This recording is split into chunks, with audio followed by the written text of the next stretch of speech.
Good evening, everyone, and welcome to our weekly connection. Going to be just a short couple of messages, very important every week to awaken more and more consciousness.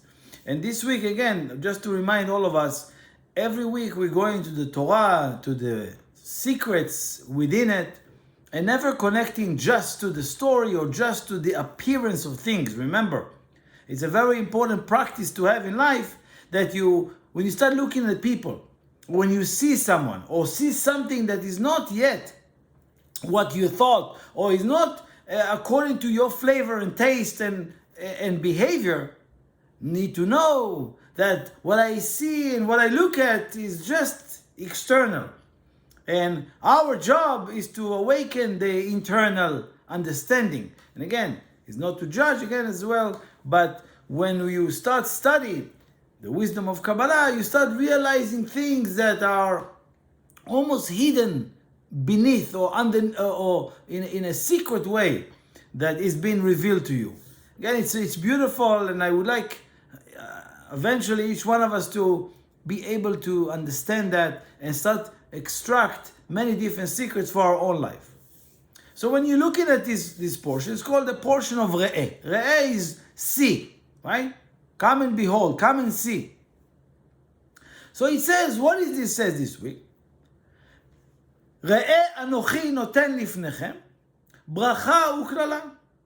Come and see, I give in front of you, bracha and klala, blessings and curses. And again, in this week, there's many different blessings and many different curses. Right then, you already have conflict. You already have completely two different realities. One is a reality of blessings and one reality of curses. I'm sure that nobody wakes up in the morning and want to live in a reality of curses, right? But here is the beautiful secrets. Right there. You can wake up in the morning and not decide to live in a reality of blessings. It's already a curse. Many people, it's not that you intentionally want to live in a reality of curses, but if you don't make an effort, if you don't really struggle to live in a reality of blessings, and again, blessings according to Kabbalah is not bless me, so I will be rich. Blessing comes from the word continuity, endless, circuitry, peacefulness, right? Peace, shalom, is always in circuitry. It's never end. That's what blessing means. It's not like someone, you will be blessed and my guru will bless you. That's very low. That's very shallow. What we want, a real blessing, is our blessings. So first of all, first idea is, when you wake up in the morning, you have to choose.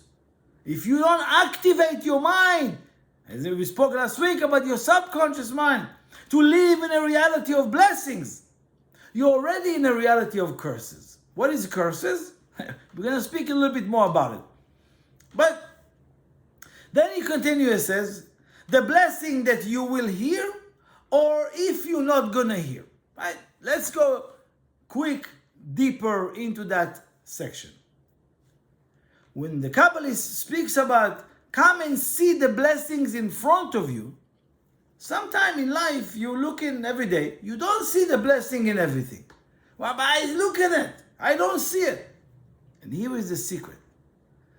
Lifnechem is obviously in front of you. The word lifnechem is in front of you. But what it means is lepnimchem, to your internal. It's the same word.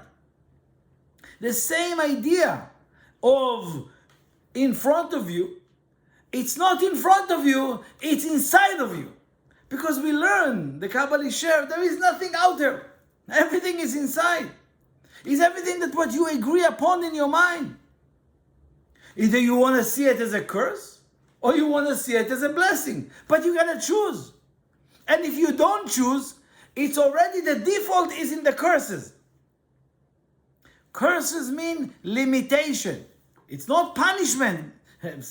Punishment in Hebrew, in Aramaic, is onesh. It's punishment. Curse is not a punishment. Curse is a default mechanism when you're not choosing blessings. It's not external.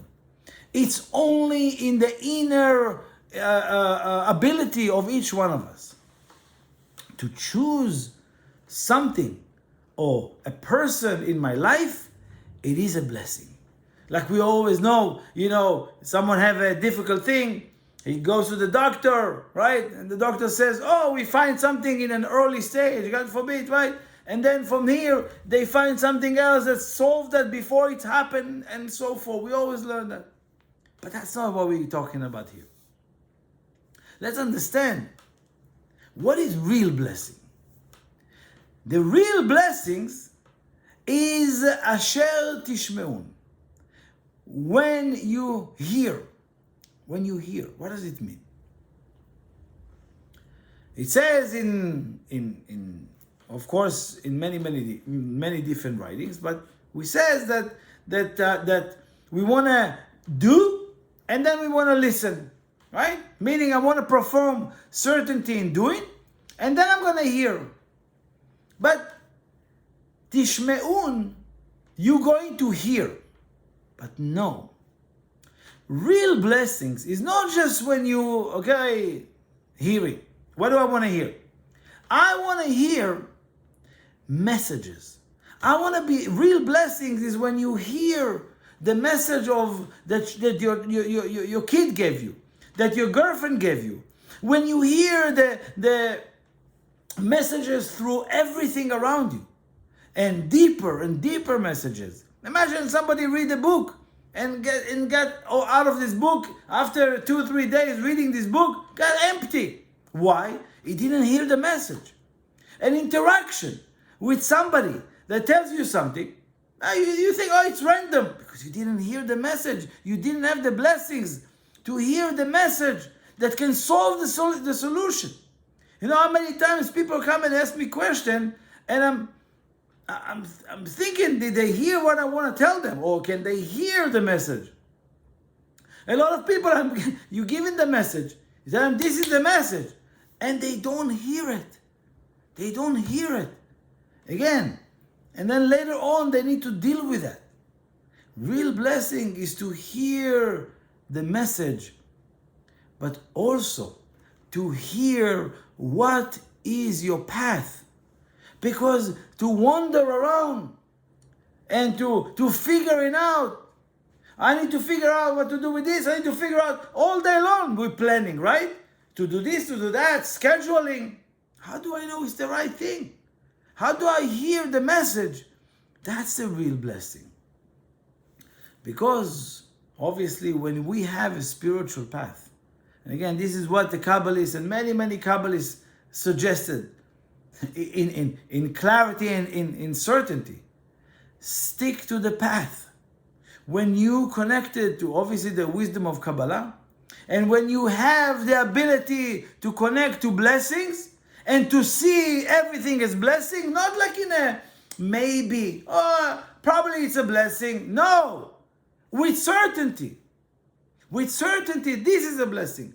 Then you start hearing why that difficult situation came to you, why the money was delayed to you, why it didn't work with that relationship, why this failed, or why this didn't work, or why that particularly worked. Just a quick story.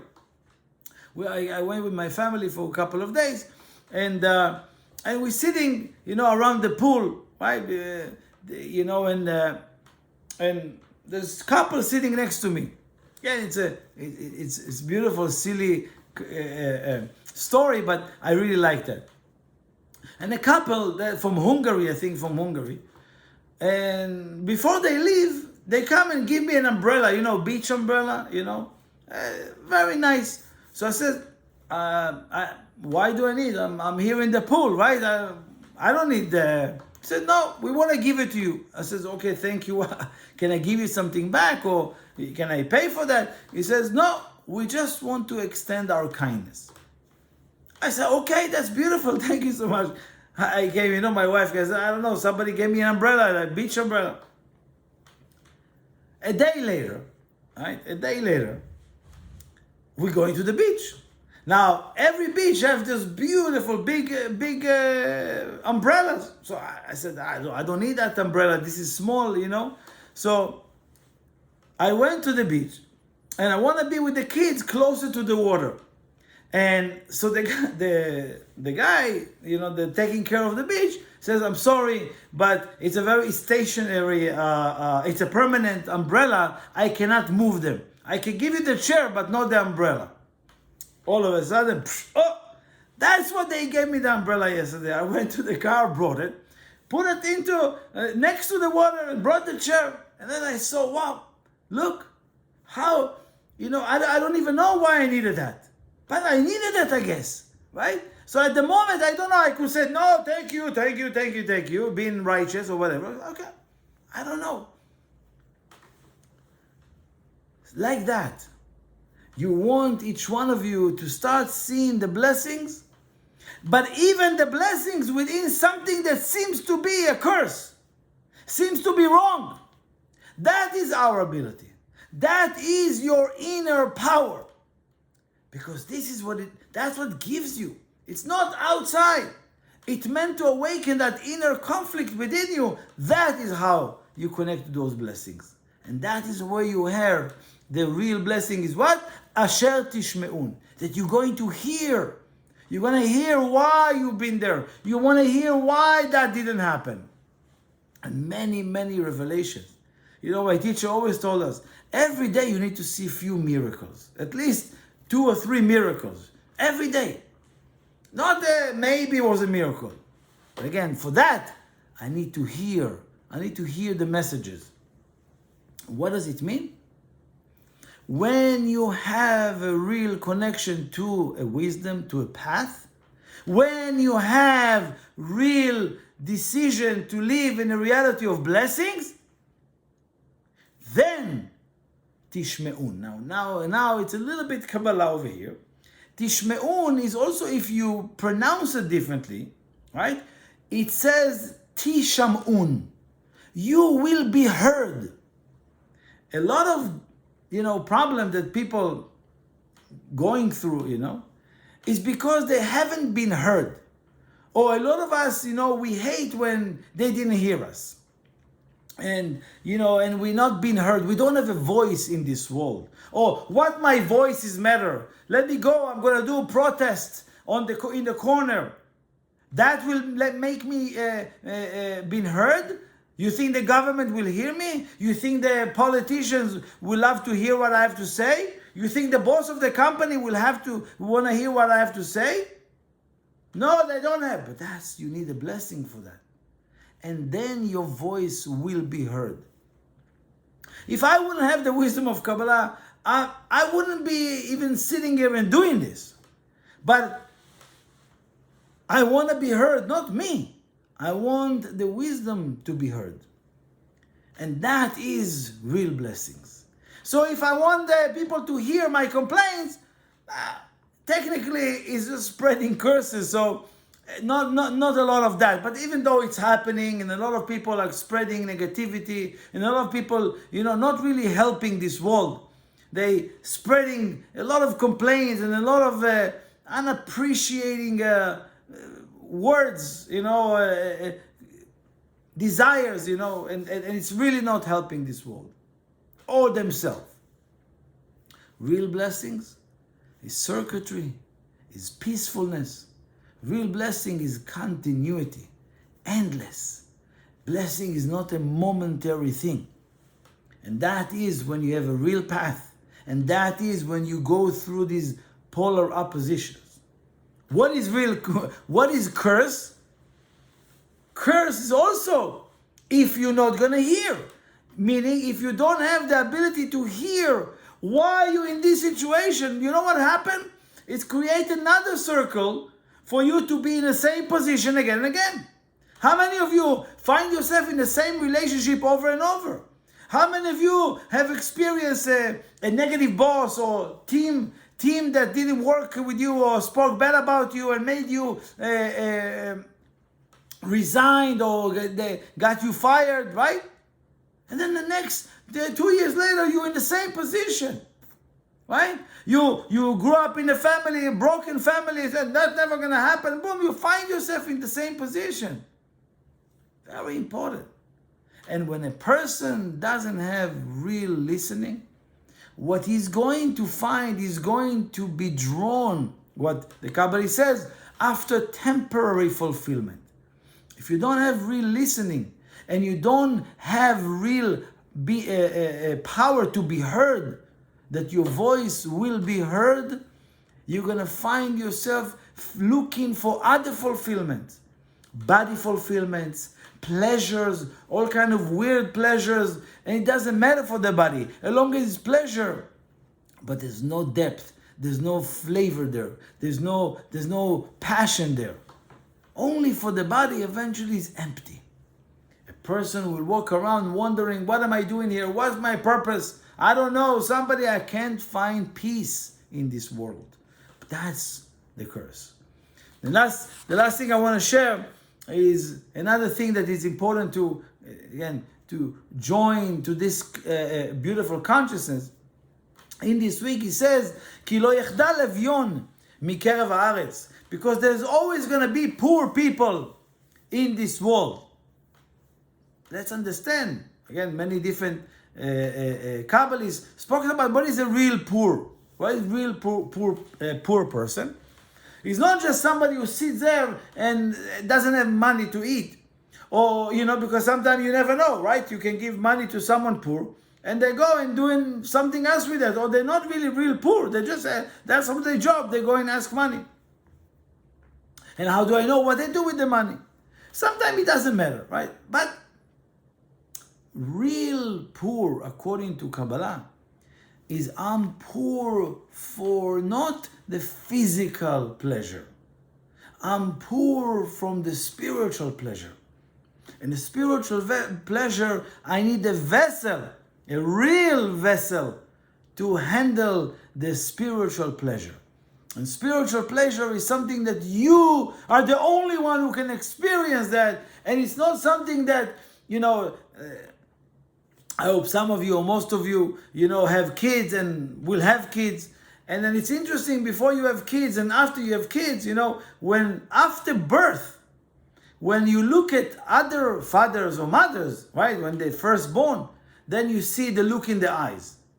Before that, they don't have that look. And for those of you who know, or those of you who will know, you remember that.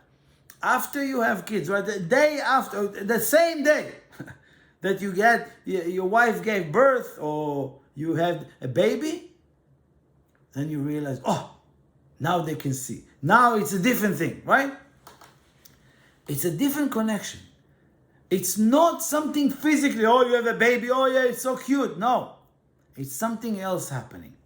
And again, it's only internal. It's not something you can share. It's not something that somebody, what a pleasure, what a beautiful. No, I can talk about it over and over. It makes no difference to anybody. Because a person is suffering, is in depression, the other person is struggling with employees, and the other person is like the machine broke, or what pleasure? We're talking about that's pleasure. No. That's why you cannot convince, or you cannot transform or transfer that. But each one of us needs to experience that for ourselves. And for that, what the Kabbalah says is to start asking every single day. Ask for the desire to have or to experience the spiritual pleasure. I'm really poor. I'm poor for the spiritual pleasure. I'm poor for an endless fulfillment. All what I want is very temporary, is an immediate. I got satisfied with a TikTok message for 20 seconds, or even now, sometimes I have friends who help me spreading this 20 seconds, 50 seconds. Oh, amazing! That's what I can handle. Why can't I enjoy an hour of a talk? Why I'm enjoying those messages every day? It's not wrong, but it's to awaken. I wish I would have a vessel. A desire for more of that. Imagine if I get fulfillment from this message for 30 seconds, 40 seconds message gave me so much fulfillment. Imagine if I have a vessel to handle 2 hours, 5 hours of these messages. That is what we want. Again, my teacher always told us, there are some people who go and do, sample of you go through a restaurant experience, and they give you tastes, different samples, right? Take, But I never sat and ate a meal. So again, hopefully this week we can have the ability to see the blessings and to obviously be in a position to hear the messages inside. Remind us. The third point is to awaken what we call hishtokekut, which means desire, a complete yearning to feel the unlimited pleasure. Desire, that's what builds a vessel for us, for a real pleasure, not temporary, spiritual pleasure. And again, hopefully all of us will find our path and we start hearing endless messages that guide us, that moves us, that deepening us. And with that, I send you love and thank you very much.